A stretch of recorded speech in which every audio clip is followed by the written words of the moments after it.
저는 오늘 예수의 십자가와 부활, 지난주에 이어서 두 번째 시간 말씀을 전하고자 합니다.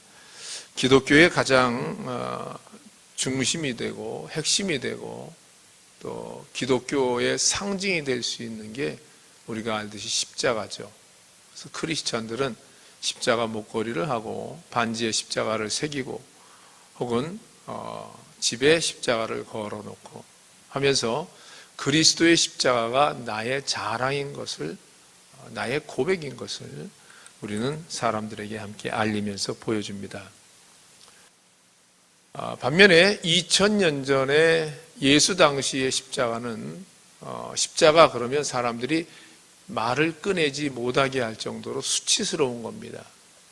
목매달아 죽었어, 이런 의미와 비슷한, 나무에 달려 죽었어, 이런 의미입니다.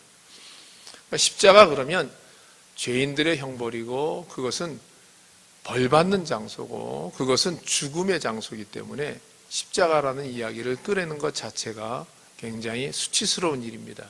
그래서 내가 믿는 예수가, 내가 믿는 주님이 십자가에 죽었다 이러면 그는 형편없는 자기들의 주인이 돼버리고 맙니다. 그렇게 수치스러웠던 십자가가, 예수 그리스도의 십자가, 죽음의 십자가가 이게 자랑거리가 되고 그 수치스러웠던 것이 오히려 전 세상에 알려지면서 하나님의 사랑이 되어버린 놀라운 변화의 사건이 이게 어떻게 이루어진 거냐, 이건 우리에게 상당히 중요합니다. 수치스러운 수치의 십자가가 어떻게 해서 자랑스러운 십자가가 됐을까? 정말 죄인의 형벌, 어떤 형장의 이슬로 사라져가는 그러한 죽음의 도구인 십자가가 사람을 살리는 구원의 방식으로 어떻게 이게 바뀌었을까? 우리는 주로 십자가, 예수 그리스도의 십자가, 예수 그리스도의 상징 이렇게 이야기를 하지만 그 십자가를 죽음과 수치와 사람들에게 있어서 형벌과 저주의 상징이었던 십자가를 구원과 희망과 소망으로 바꾼 것은요, 하나님이 하신 일인데 이것이 바로 그리스도의 부활이라는 사건입니다. 우린 지난주에 모든 이 지구상에 살고 있는 대부분의 크리스찬 교회에서는 부활주의를 지난주에 보냈습니다. 그래서 부활이라고 하는 것은 그리스도의 부활은 그리스도의 죽음, 십자가를 전제로 한 그러한 결과가 되죠. 보여지는 건 십자가인데 그 마지막의 결과는 부활이란 얘기입니다. 그래서 결론적으로 십자가와 부활은 사실은 동전의 양면과 같습니다. 어느 쪽에서 보느냐에 따라 다르게 보일 뿐입니다. 하나는 수치스러웠지만 그 반면은 굉장히 자랑스러운 겁니다. 그러면 성경은 뭐라고 이야기하고 있느냐, 뭐라고 하고 있느냐 한번 보겠습니다. 먼저 로마에 보낸 바울의 편지 중에 이런 내용이 있습니다. 오늘 본문 중에 보니까 이렇게 되어 있어요. 그러면 무엇을 말하느냐? 말씀이 내게 가까워 내 안에 있으며 내 마음에 있다 하였으니 곧 우리가 전파하는 믿음의 말씀이라. 우리가 너에게 복음을 전한다라고 하나님의 말씀, 하나님의 워드, 하나님의 워드를 전하는데 이 하나님의 말씀이 뭐냐? 이게 뭐냐? 너의 입에서 전해지는, 너의 입을 통해서 전달해지는, 입에서 입으로 전달해지는 그 하나님의 말씀이 뭐냐? 그 하나님의 말씀에 대한 것을 한마디로 지금 정리를 하고 한마디로 농축해서 무언가 이것이다라고 하는 것을 지금 전하고자 하는 겁니다. 사도 바울은 굉장히 많은 교육을 받은 사람이에요. 가말리엘이라고 하는 그 당시 굉장히 높은 사도들 그 형식에 비슷한 어떤 랍비라고 하는 그 랍비 층에서도 지도자 층에 속한 그 사람에게 직접 자기가 교육을 받았다 이렇게 얘기를 합니다. 그리고 자기가 태어난 것은 히브리인 중에 히브리인이다. 베냐민 지파에서 자기가 태어났다. 그러니까 출생이 좋고요. 교육을 잘 받았어요. 그리고 그 당시 저 변방에 있는 유대인이 지중해 전체를 다 커버하고 있는, 전체를 다 다스리고 있는 로마라고 하는 나라, 그 나라의 시민권을 가지고 있었어요. 근데 그 시민권을 자기는, 남들은 돈을 많이 주고 산다라고 했는데 자기는 태어나면서부터 가진 사람이에요. 그러니까 요즘으로 말하면 뭐죠? 흙수저가 아닌 금수저입니다. 그러니까 출생이 유대인 전통이었고요. 태어나면서부터 로마의 시민권을 가진 부유한 집안이었고요. 자기가 배운 것도, 성서에 관한 것도 랍비 가말리엘의 문화에서 그는 열심히 성경에 관한 연구도 했고요. 그 다음에 그 율법을 지키는 일에 얼마나 특심했냐면, 특별한 마음을 가졌냐면, 율법을 거부하는, 하나님의 사랑을 거부하는, 하나님의 율법을 거부하는, 성전을 헐리라 다시 지리라 하는 이러한 이상한 쓸데없는 소리라는 예수를 믿는 예수쟁이들을 자기가 다니면서 다 잡아다가 감옥에 가두고 죽였습니다. 그래서 스데반이라고 하는 예수의 제자가 있는데, 그 예수의 제자가 그리스도의 부활을 전하기 때문에 어찌 사람이 죽었다가 다시 살 수 있느냐, 예수는 하나님의 아들이 아니다라고 하면서 사람들과 함께 끌고 가서 그 현장에서 스데반이 죽을 때 그 자리에 같이 있던 사람이 역시 사울이라고 하는 바울이었습니다. 그는 어떤 율법에 대한 열심이 특심했고, 그는요 하나님의 율법을 지키기 위해서 모든 걸 다 투자한 사람이에요. 태어나면서부터 환경적으로도, 정치적으로도, 경제적뿐만 아니라 종교적으로도 다 갖춘 사람이에요. 그랬던 그가 어느 날 무언가의 불림을 받고 환상을 통해서 환청을 들어가면서, 네가 왜 내 아들 예수를 핍박하느냐라고 하는, 인간으로서는 듣기 어려운 환청을 들으며 환상을 보면서 하나님의 음성을 듣고, 내가 당신의 아들을, 당신을 어찌 내가 핍박하겠습니까? 라고 할 때 네가 핍박하는 그 예수라고 하는 이름을 그가 듣습니다. 그리고 고민을 합니다. 그 환상의 밝은 빛을 보면서 시력이 멀었습니다. 눈이 멀어가지고, 눈에 뭔가 씌어가지고 앞을 볼 수가 없어서 누군가의 손에 의지해서, 가죽 찢는 자 시몬이라고 하는 사람의 손에 의지해서 그 집에서 기도하면서 자기가 그동안 알았던, 수십 년간 오래전부터 자기 가문으로 내려왔던 하나님께 대한 절대적인 신뢰의 기준이 됐던 그 신앙이 한순간의 경험으로 인해서 흔들리는 그 순간, 그가 기도하면서 자기의 눈을 치료하기 위해서 애를 쓰고 누군가가 많은 사람들의 도움을 받고 있는 그때 하나님의 음성이 들리고 또 사람이 찾아오고 하면서 그의 마음이 진리를 발견하게 됩니다. 그 이후로 바울은 광야에서 금식을 하며 생활을 하며 2년간 훈련을 받으면서, 야, 이게 아니구나 라고 하면서 자기가 그동안 집안에서 전통적으로 내려왔던 하나님에 대한, 유대인들이 보고 있는 하나님에 대한 그 구체적인 프레임이 있는데, 여호와 하나님은 우리 유대인의 하나님, 히브리인의 하나님은 이렇게 생기셨다라고 하는 그 여호와 하나님에 대한 율법의 틀이 이렇게 있었는데, 그 어느 날 그 틀이 일그러지고 잘못된 것을 깨닫고 그는 한평생 복음을 전합니다. 한평생 복음을 전하면서 그가 깨달은 최고의 학식과 경험과 많은 것을 가지고 깨달은 그 말씀을 로마에 있는 교회에다가 편지로 보내는 거예요. 내가 내 입에서 너희에게 전할 수 있는 말은 이거다. 우리는 태어나면서부터 유대인이고 히브리인이고 태어나면서부터 하나님의 백성으로 태어났다. 하지만 너희는 이방인이기 때문에 그렇지 않다. 하나님의 구원은 너희에게 허락하지 않았다. 우리 민족에게만, 하나님의 백성에게만 허락이 되었다. 하지만 이것이 예수의 십자가 이후로 깨진 것을 그가 발견하고, 이제는 하나님의 구원이 어느 한 특정한 민족이 아니라 온 세상으로 확산된 것을 그 바울이라고 하는 그리스도의 제자가 깨닫고 그때부터 편지를 쓰는 겁니다. 하나님의 구원은 혈통으로 되는 것이 아니고, 하나님의 구원은 어느 가문의 후손으로 되어지는 것이 아니고, 하나님의 구원은 이렇게 이루어진다 라고 하면서 글을 쓰기를 시작을 합니다. 자, 그러면 한번 보십시다. 바울이 전했던 구체적인 복음의, 그 입에 있는 복음의 말씀은 무엇이냐? 그 믿음의 말씀은 무엇인가 하는 겁니다.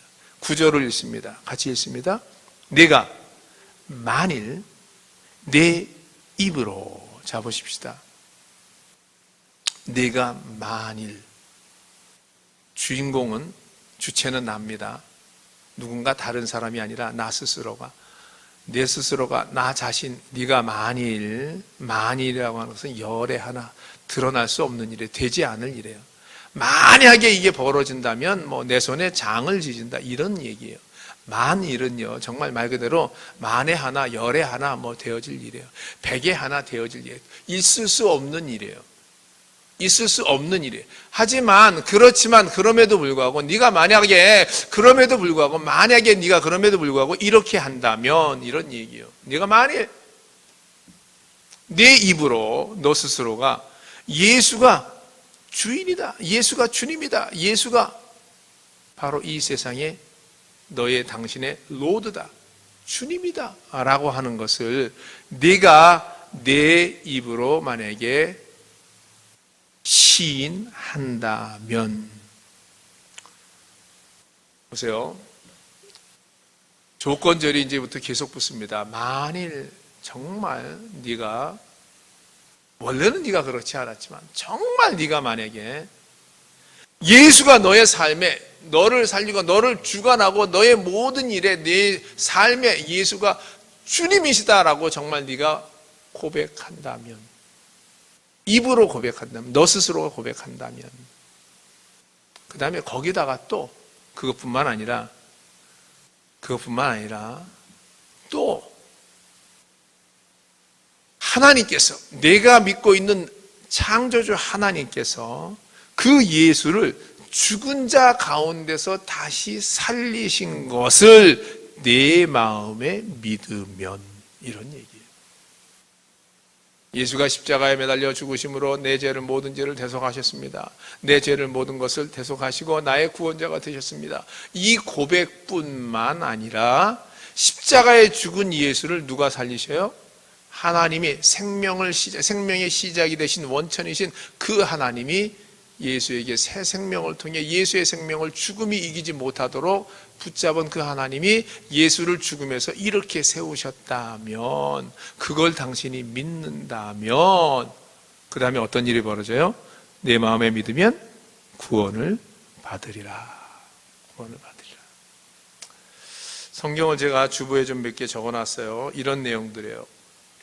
주보 안쪽을 한번 보시면요, 참고하시기 바랍니다. 십자가는 복음의 핵심이다. 당연하죠. 십자가를 무시하면 그것은 거짓 복음입니다. 예수가 빠져 있는 것은, 하나님의 아들 예수가 빠져 있는 것은, 나는 하나님은 믿는데 예수는 믿을 수 없다라고 하는 것은 이게 이원론적이 됩니다. 뭐냐면 창조주 하나님은 믿되 나는 창조주 하나님께서 나를 예수를 통해서 구원하신다는 그 사실은 못 믿는다, 이런 얘기예요. 그래서 예수가 빠지게 되면 하나님과 나를 연결하는 다리가 없게 됩니다. 그럼 그 사람에게는요, 하나님을 믿는다 하는 스스로의 고백은 있을 수 있지만 하나님과 나를 연결해 줄 만한 다리는, 고리가 아무것도 없는 거예요. 그냥 하나님을 믿는 어떤 사람이에요. 하나님과 아무런 관계가 없는 자입니다. 하나님께서는 우리를 사랑하시기 때문에 죄인된 인간들을 당신의 편으로 끌어들이기 위해서 아들 예수를 우리에게 내어준 것, 이 놀라운 하나님과 우리 인간을 잇는 이 끈과 같은 연결 고리체와 같은 그 예수 그리스도를 우리가 믿느냐라고 하는 것이 구원의 조건이에요. 하나님을 믿는 것이 구원의 조건이 아니라 하나님의 백성들에게는, 유대인들처럼 하나님의 선택된 그들에게는 그들만의 방식으로 하나님이 다스리는 나라가 있겠죠. 하지만 그 울타리 바깥에 있는 모든 사람들에게는요, 하나님과 인간을 연결하는 예수 그리스도가, 그 예수만이 하나의 고리고 하나의 다리. 그래서 우리의 삶 속에서 예수에 대한 고백이 없으면, 예수 그리스도의 십자가를 무시하는 그러한, 십자가를 소홀히 여기는 그러한 복음이 있다라고 하면 이것은 거짓이라는 얘기예요. 십자가는요, 복음의 핵심일 수밖에 없고, 십자가는요, 인간의 죄를 사하는 도구일 수밖에 없어요. 같은 그 로마 교회에다 편지를 보낼 때 5장, 6장 23절에 이렇게 했어요. 죄의 싹은 사망이다. 하지만 하나님의 선물은 그리스도 예수 주 안에 있는 영생이다. 하면서 편지를 보내는 겁니다.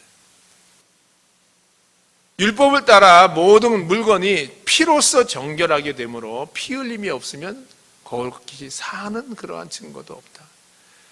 깨끗해지는 것이 피로써 깨끗해지지 않느냐, 이런 얘기예요. 무슨 말이야? 피가 묻으면 더 더러워지지 않느냐, 이렇게 말할 수 있습니다. 당연하죠. 우리의 옷에 예를 들어서 여기 기름진 것이 묻었다라고 하십시다. 얼룩이 묻었다라고 하십시다. 그럼 이거 우리는 세제를 이용해서, 비누를 이용해서 식용 어떤 세제 뭔가를 이용해서, 아니면 퍽이라는 걸 이용해서 우리는 이걸 빨아냅니다. 그래서 더러운 오염된 것은 그 오염 물질을 제거하는 것으로 빨아냅니다. 근데 이러한 눈에 보여지는 더러움이 아니라, 만약에 어떤 죄로 인한 더러움이 우리의 삶에, 우리의 마음에, 우리의 영혼에 죄로 인한 더러움이, 얼룩이 우리에게 젖었다면 이거는 수돗물도 안 되고요, 세수 안 되고요, 손으로 문질러도 안 되고, 수세미로도 안 되고요, 비누로도 안 되는 거예요. 우리의 삶에, 우리의 생각에, 우리의 속사람에, 우리의 영혼에 묻어있는 이 죄의 얼룩은요, 이걸로 지워지는 게 아니에요. 오직 성경에서 말하기를 정결케 되는 의식은요, 피로써, 어떤 대가를 치름으로써 그것이 깨끗하게 되리라, 이렇게 말합니다. 다시 제가 있습니다. 히브리서 9장에 보니까 법을 따라, 어떤 그 형식을 따라, 율법의 룰을 따라서, 율법을 따라서 거의 모든 물건이 피로써 정결하게 되나니, 이 더러운 피에 대한, 어떤 죄에 대한, 뭔가 어떤 잘못된 것에 대한 그 용서함은요, 재판의 판결에 의해서 나는 것처럼 율법의 판결은요, 피를 뿌림으로, 피를 덮음으로 그것이 거룩하여진다라고 말합니다. 그래서 제사를 지낼 때 제사장들은요, 제물을 갖고 오죠.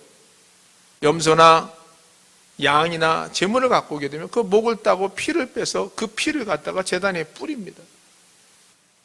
피를 뿌림으로써 그 제물을 드린 사람의 죄가 대신 덮어지는 거예요.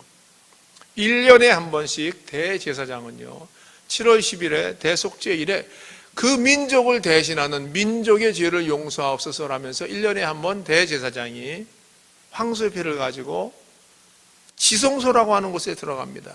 거기는 평생 아무도 들어갈 수 없어요. 허락받은 사람 1년 한 번만 들어갑니다.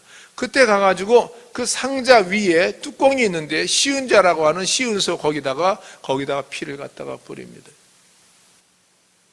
그래서 피로써 죄가 덮어지는 거예요. 그러니까 죄가 없어지는 게 아니라, 그 죄는 누군가가, 다른 사람이 죄의 대가를 치름으로써 그게 없어지는 거예요. 그 죄가 없어지는 게 아니라 누군가의 다른 대속의 핏값이 치러짐으로써 그 핏값으로 대신 대속하는 거예요. 대가를 치루어지는 거예요. 리딤하는 거예요. 그것에 대한 값어치를 대신 리딤하는 거예요. 대가를 치러주는 거예요. 얼룩이 묻었을 때 그 얼룩을 빼기 위해서 기름으로 만들어진 세제를 가지고 기름의 얼룩을 빼는 것과 똑같아요. 죄로, 어떤 허물로 인해서 죄의 얼룩이 진 이것은요, 또 다른 얼룩을 가지고 그것을 도말하는 거예요. 마치 페인트를 칠하듯이. 이게 율법의 법이에요. 우리는 우리의 죄를 씻어서 깨끗하게 된다라고 생각을 합니다. 깨끗하게 하는 것이 아니라 그 위에 덮는 거예요. 하나님, 내 죄를 용서, 이제 내가 깨끗한 사람이 되었습니다. 천만에요. 아무리 깨끗해지려고 노력을 해도 우리에게 있는 그 얼룩과 허물은 깨끗해질 수가 없죠.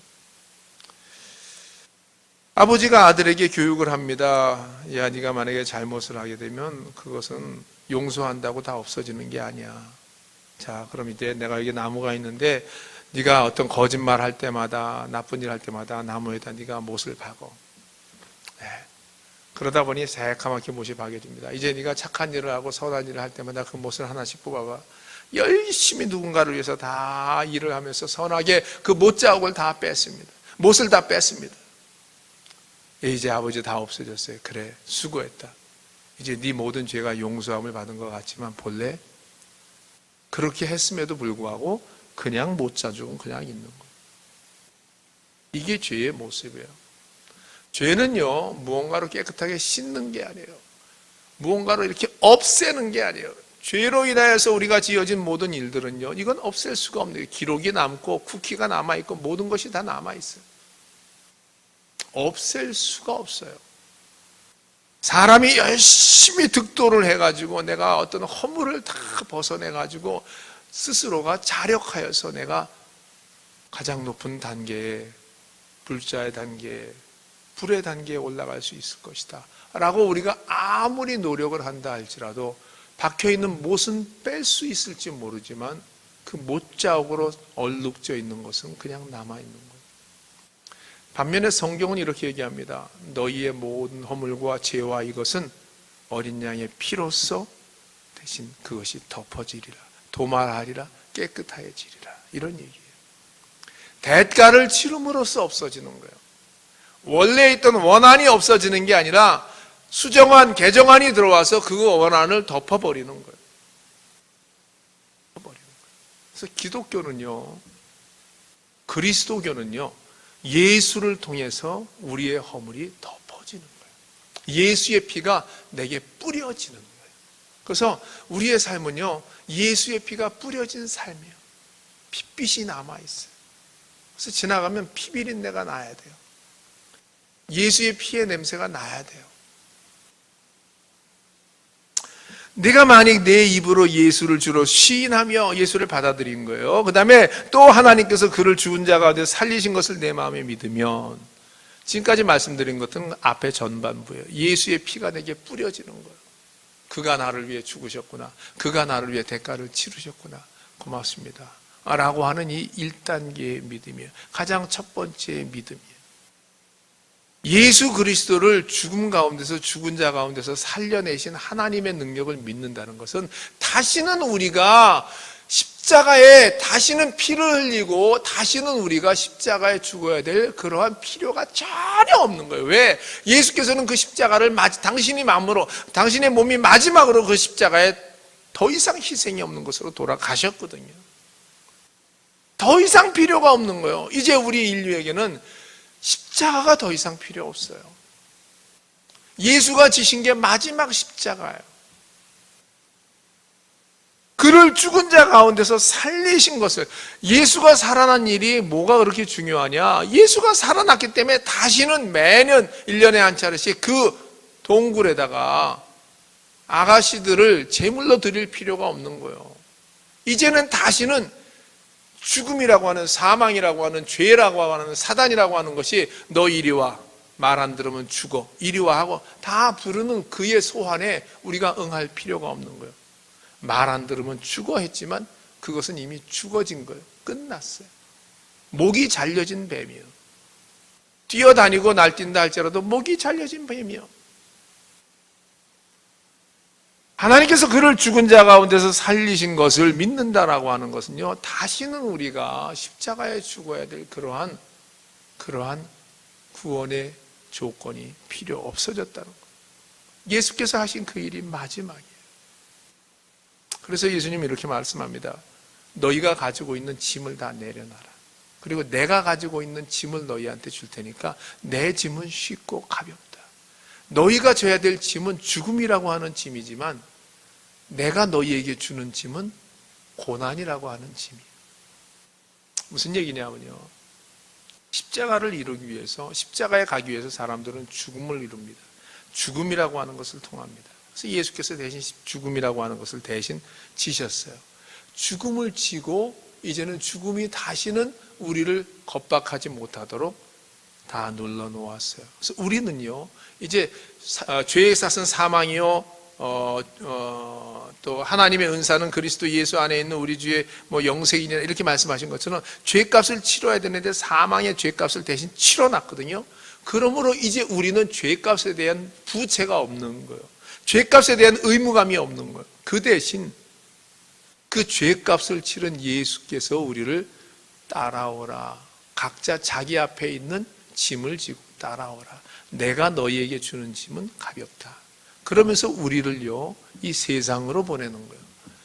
예수는 십자가를 향해서 가셨는데요, 예수께서는 우리를 십자가 앞에 모여있는 우리를 세상을 향해서 보내면서 이제는 너희가 세상에서 저 사람들의 십자가가 되어서 저 사람들의 십자가를 너희가 대신 지어라 라고 하면서 우리의 삶의 십자가를 주는 거예요.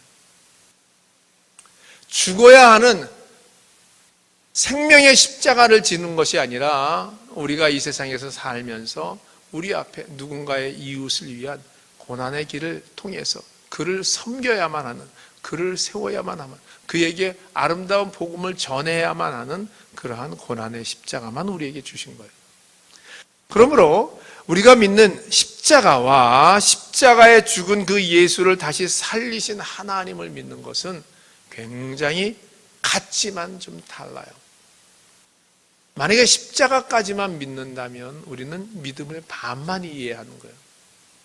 하지만 십자가에 죽은 예수를 다시 하나님이 살리셔서 우리로 하여금 다시는 십자가 앞에 갈 필요가 없도록 하나님이 우리를 생명으로 세워주셨다라고 하는 것을 믿는다면 우리의 믿음은 이제 온전한 믿음으로 전해질 수 있는 겁니다.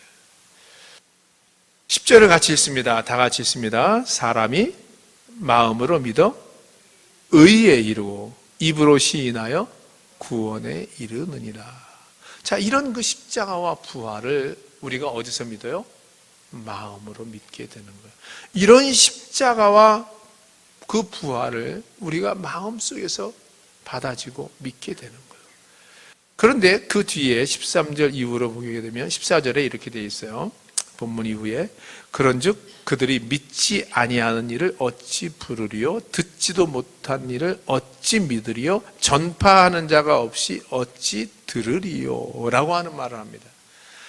복음을 전해서 누군가가 듣게 되면 그 들음을 통해서 믿음은 들음에서 나며 들음을 통해서 믿음이 생기고 믿음이 생길 때 마음으로 뭐라고 믿어요?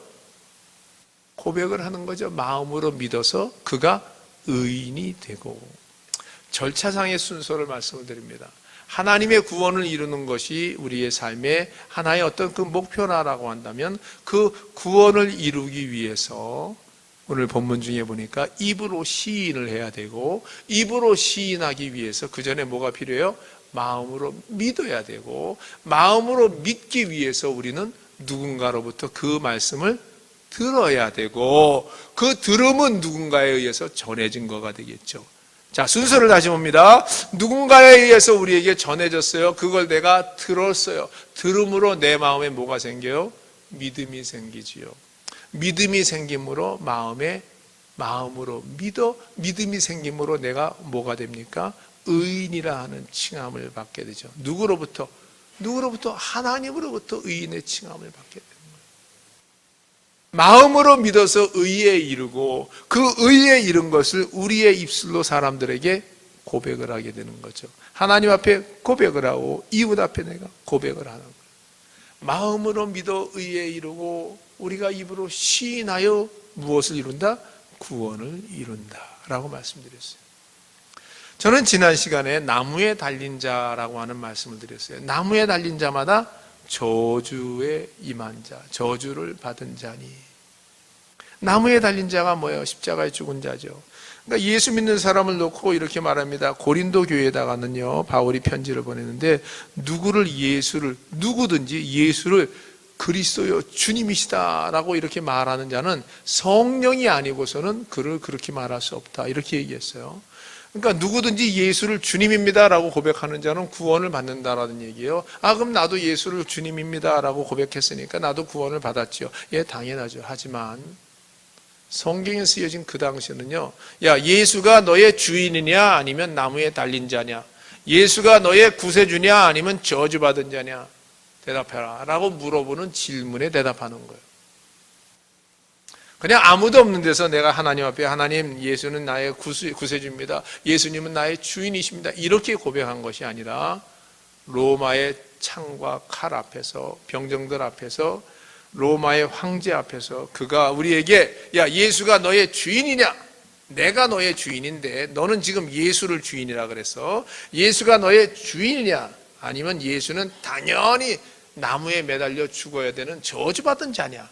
누구냐? 이야기해라 라고 말할 때 그 자리에서 예수는 나의 주님이십니다 라고 말했다는 거예요.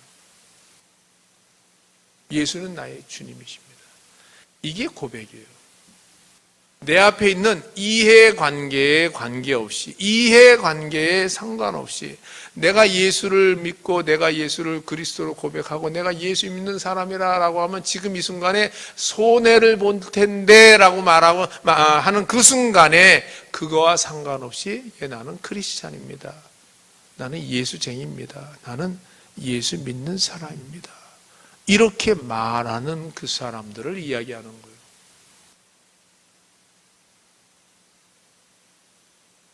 사람이 마음으로 믿어 의에 이르고 입으로 시인하여 어디에 이르요? 구원에 이르느니라. 성경에 약속했습니다. 누구든지 그를 믿는 자는 부끄러움을 당하지 아니하리라. 부끄러움, 수치스러울 것 같죠? 아니요. 예수 믿는 자는 부끄러움을 당하지 아니하고 오히려 그에게 부요함이 있으리라. 그 마음의 부요함이, 그 마음의 풍성함이 스스로 자족하는 마음을 갖게 해서 요만큼을 벌어도 이만큼 풍성해질 수 있고요. 요만큼을 벌어도 감사가 이만큼 나올 수 있는 여유로운, 유효한, 풍성한 삶이 있으리라. 이게 성경의 약속이에요. 이렇게 많이 벌어도 항상 쪼달리는 사람이 있어요. 반면에 요만큼만 벌어도 이만큼 풍성하게 살 수 있는 사람이 있어요. 스스로 자족하는 마음, 감사하는 마음을 하나님께로 받은 사람들은요, 들어오는 수입과 인컴에 비례하지 않아요. 그의 삶이. 그가 어떻게 사용하고 어떻게 누군가를 만나고 어떻게 쓰느냐에 따라서 그의 삶은 즐거움과 감사가 넘치게 됩니다. 말씀을 맺습니다. 누구든지 주의 이름을 부르는 자는 구원을 얻으리라. 이렇게 말씀한 것처럼 우리가 예수님의 이름 주님, 당신이 나의 구세주입니다. 이렇게 말하는 단순한 이러한 고백 같지만 이 고백은요, 내 앞에 있는 유익, 내 앞에 있는 나만이 누릴 수 있는 어떤 기득권, 이런 것을 내가 포기할 수 있을 때, 그런 것을 포기하고서라도 주님이 나의 구세주입니다. 예수가 나의 주님입니다. 나는 주를 위해 삽니다. 이렇게 고백하는 그 사람들을 말하는 겁니다.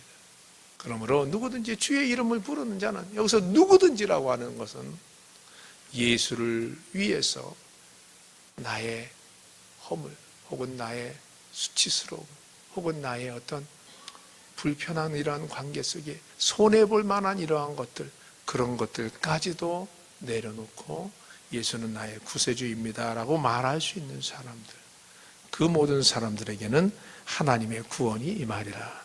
이것이 부활 주일을 지내는 첫 주에 사랑하는 예담 가족들에게 드리는 우리 하나님의 말씀인 줄 믿습니다. 아멘. 기도하겠습니다.